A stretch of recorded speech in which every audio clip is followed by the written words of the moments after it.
Meetings, an event where minutes are taken and hours are wasted. So I personally hate meetings, but I seem like the only one. So in these automations, we're going to talk about reducing the pain of meetings using automation. First, we're going to create a dashboard that we'll be able to send to our boss to simply show them the amount of time we're spending in meetings every week and how much time our whole team is spending in meetings. And then we'll automate note-taking, sending drafts, and things like that. So let's get started.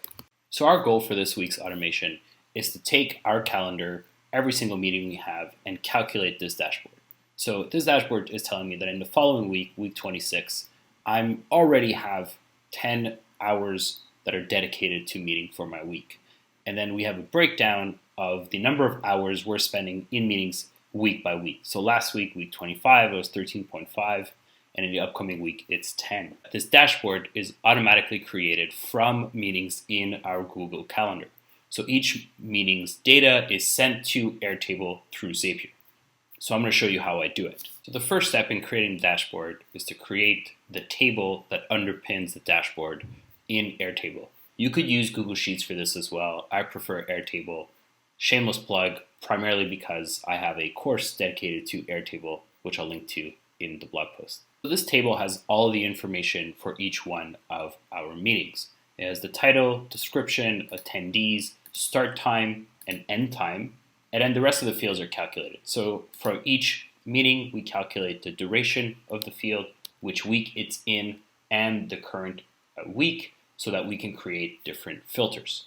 Don't really want to get into each one of these fields. There will be a link in the blog post to this table, which you can copy paste into your own Airtable account. So this table allows us to create the dashboard, but the harder part is how do we automate sending the data from Google Calendar into this table? So for that, we need Zapier. So we're here in Zapier. If you don't know what Zapier is, imagine it like the delivery person for your data. It takes data from one software that you use, in this case, Google Calendar, and it quickly delivers it somewhere else, in this case, Airtable. And it does this with thousands of applications without writing any code. So you can literally connect all the tools that you have with Zapier without a single line of code. So in this instance, what we want to do is take our data from Google Calendar. So this will be our trigger event. So whenever there's a new event in our calendar, in Google Calendar, we want to send that data to Airtable, in this case, create a record. So trigger and then action. In our case, trigger is a new event in Google Calendar. Send that data to Airtable. Let's dive a little deeper into how this wizardry works. So first, let's give a look at what data Zapier receives whenever there's a new event, a trigger. So it gets all the data that we care about. So it gets the name of the meeting, which in this case is test. And then we have all the different dates. So the start time, the end time, and that is the data we want to send to Airtable. So let's look at that. So what it does, it takes all the data and the information about the event and sends it to Airtable. So we can pull in the different fields from step one into Airtable.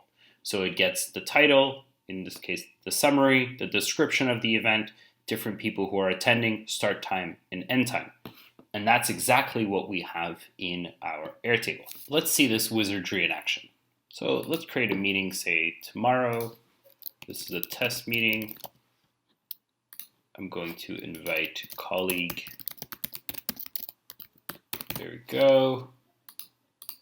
I'm going to send this. And so this should trigger our automation. I'm going to do it manually just so you get a sense of what it is. So it trigger on one new item and then it creates the record.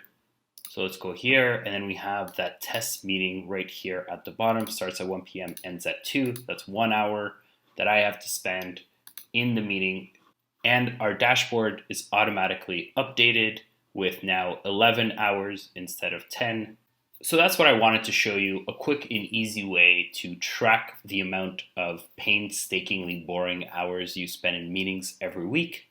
Next week, we're going to add different colleagues to our Airtable base so that we can track who we're spending time with, whether it's internal or external, and really get a better look of the time we're spending or wasting in meetings and with whom. I'll see you there.